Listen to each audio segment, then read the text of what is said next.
जिनके होठों पर हंसी, पाँव में छाले होंगे, वही लोग असल में अपने मंजिल को पाने वाले होंगे। नमस्कार दोस्तों, मैं शुभम सिंह, आपका एक बार फिर स्वागत है हमारे यूट्यूब चैनल शुभम सिंह यदुवेंद्र में। तो आइए आज हम लोग पढ़ेंगे अर्थशास्त्र सामान्य परिचय। तो आइए देखते हैं। तो पहले हम जानेंगे कि अर्थशास्त्र है क्या, उसकी परिभाषा को समझेंगे।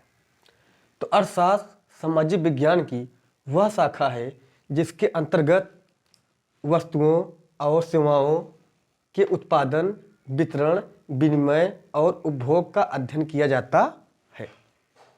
अर्थशास्त्र सामाजिक विज्ञान की वह शाखा है जिसके अंतर्गत वस्तुओं और सेवाओं के उत्पादन, वितरण, विनिमय और उपभोग का अध्ययन किया जाता है। ये रहा हमारे अर्थशास्त्र का एक सामान्य सी परिभाषा। अगर कोई आपसे पूछे अर्थशास्त्र से आप क्या समझते हैं तो आप इस परिभाषा को दे सकते हैं। इसके बाद आता है अर्थशास्त्र का अर्थ। आखिर अर्थशास्त्र का अर्थ क्या होता है? तो अर्थशास्त्र संस्कृत के दो शब्दों अर्थ प्लस शास्त्र से मिलकर बना हुआ है। अर्थशास्त्र संस्कृत के दो शब्दों अर्थ प्लस शास्त्र से मिलकर बना हुआ है। जहाँ अर्थ का अर्थ होता है धन, जहाँ अर्थ का अर्थ होता है धन और शास्त्र का अर्थ होता है अध्ययन। तो हम लोग कह सकते हैं अर्थात धन का अध्ययन। इसके बाद अर्थशास्त्र के पिता। तो वैसे तो लगभग लोग जानते ही हैं कि अर्थशास्त्र के पिता चाणक्य कौटिल्य, राजनीति शास्त्र अर्थशास्त्र के पिता चाणक्य कौटिल्य। लेकिन अगर हम लोग वर्तमान की बात करें, वर्तमान के अभी कुछ पिछले सालों, कुछ वर्षों में, विगत वर्षों में, तो अर्थशास्त्र के पिता एडम स्मिथ है। उनकी एक प्रसिद्ध पुस्तक थी जिनका नाम था वेल्थ ऑफ नेशन, जिनमें देश के सभी देशों की संपत्ति के बारे में कही गई थी, बातें कही गई थी। एडम स्मिथ का जन्म स्कॉटलैंड में हुआ था। 5 जून 1723 को इनका जन्म हुआ था स्कॉटलैंड में और इनकी मृत्यु 17 जुलाई 1790 में हुआ था। ये बड़े चर्चा में रहे जब इन्होंने एक पुस्तक लिखी। उस पुस्तक का नाम था वेल्थ ऑफ नेशंस, जो इकोनॉमिक्स अर्थशास्त्र पर आधारित था, जिसमें सभी देशों, दुनिया के सभी देशों, समस्त देशों की संपत्ति के बारे में बात की गई है या थी। अब हम लोग देखेंगे कि अर्थशास्त्र के प्रकार। तो ऐसे मूलतः देखा जाए तो मुख्य रूप से अर्थशास्त्र के 2 प्रकार होते हैं। एक होता है व्यष्टि अर्थशास्त्र, एक होता है समष्टि अर्थशास्त्र। व्यष्टि अर्थशास्त्र को हम लोग माइक्रो इकोनॉमिक्स कहेंगे। ये अर्थशास्त्र के एक छोटे समूह का अध्ययन करता है।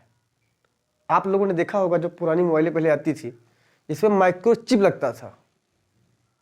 जो आपका माइक्रो चिप होता था वो छोटे आकार का होता था, यानी माइक्रो इकोनॉमिक्स व्यष्टि अर्थशास्त्र। दूसरा है समष्टि अर्थशास्त्र, मतलब मैक्रो इकोनॉमिक्स। इसमें हम बहुत बड़े संपत्तियों के बारे में बातें करेंगे। इसका स्वरूप जो होगा बहुत बड़ा होगा। जैसे हम लोग राष्ट्रीय आय के बारे में बात करेंगे, देशों की संपत्ति के बारे में बात करेंगे। तो आइए हम एक एक करके व्यष्टि अर्थशास्त्र और समष्टि अर्थशास्त्र के विषय में जानते हैं क्या हो। अब हम लोग इसमें देखेंगे व्यष्टि अर्थशास्त्र, मतलब माइक्रो इकोनॉमिक्स। तो व्यष्टि का मतलब होता है सूक्ष्म, छोटा रूप।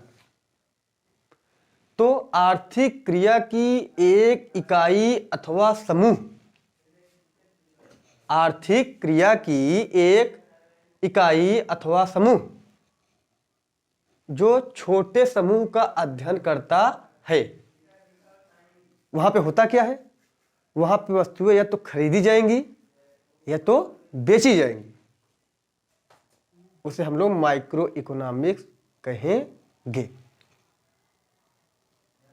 तो इसका परिभाषा बहुत सिंपल है कि व्यष्टि का मतलब सूक्ष्म, छोटा रूप, माइक्रो। तो आर्थिक क्रिया की एक इकाई अथवा समूह जो छोटे समूह का अध्ययन करता है, जहां वस्तुएं या तो खरीदी जाएंगी या तो बेची जाएंगी। ये आपका रहा व्यष्टि अर्थशास्त्र। अब हम लोग देखेंगे समष्टि अर्थशास्त्र। समष्टि अर्थशास्त्र में समस्त आर्थिक क्रियाओं का संपूर्ण रूप से अध्ययन किया जाता है। जो कुछ आपका व्यष्टि अर्थशास्त्र में छूटा हुआ है, वो सारी चीजें समष्टि अर्थशास्त्र में आकर मिल जाती है। अर्थात समष्टि अर्थशास्त्र में समस्त आर्थिक क्रियाओं का संपूर्ण रूप से अध्ययन किया जाता है। जैसे राष्ट्रीय आय, किसी भी देश की अर्थव्यवस्था, चाहे भारत की हो, अमेरिका की हो, इंग्लैंड की हो, किसी भी देश की हो, XYZ, राष्ट्रीय आय, किसी भी देश की अर्थव्यवस्था, राष्ट्रीय आय। आर्थिक विवरण, आर्थिक विवरण, धन से संबंधित विवरण, कहां से आ रहा है, कहां से जा रहा है पैसा। और अंतरराष्ट्रीय व्यापार, व्यापार का मतलब तो आप लोग समझते ही होंगे। जब दो देशों के द्वारा या राज्यों के द्वारा या व्यक्तियों के द्वारा वस्तुओं का क्रय विक्रय किया जाता है और वहां पर लाभ की प्राप्ति होती है, उसे हम लोग व्यापार करेंगे। और जो व्यक्ति लाभ के लिए वस्तुओं का आदान प्रदान कर रहा है, क्रय विक्रय कर रहा है, उसे व्यापारी बोलेंगे या अंतरराष्ट्रीय व्यापार। तो हम लोग समष्टि अर्थशास्त्र में समस्त आर्थिक क्रियाओं का संपूर्ण रूप से अध्ययन करेंगे। जैसे राष्ट्रीय आय, आर्थिक विवरण और अंतरराष्ट्रीय व्यापार।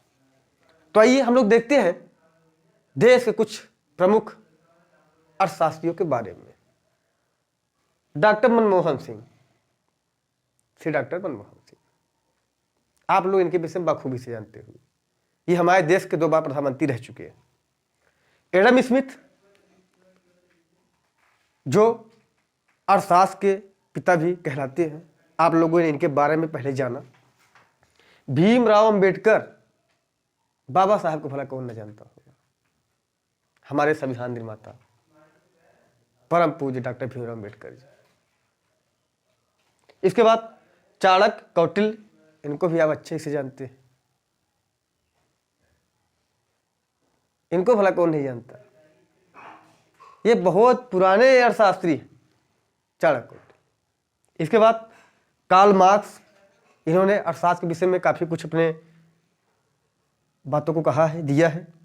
इसके बाद अमर्त्य सेन, डेविड रिकार्डो और मिल्टन फ्रीडमैन, ये हमारे कुछ प्रमुख अर्थशास्त्री थे। तो इसके बाद हम लोग कक्षा 10 अर्थशास्त्र लेसन 1, जिसका नाम है विकास, इसके बारे में अध्ययन करेंगे। आप लोग हमारे चैनल को सब्सक्राइब, लाइक, कमेंट करते रहिए। धन्यवाद।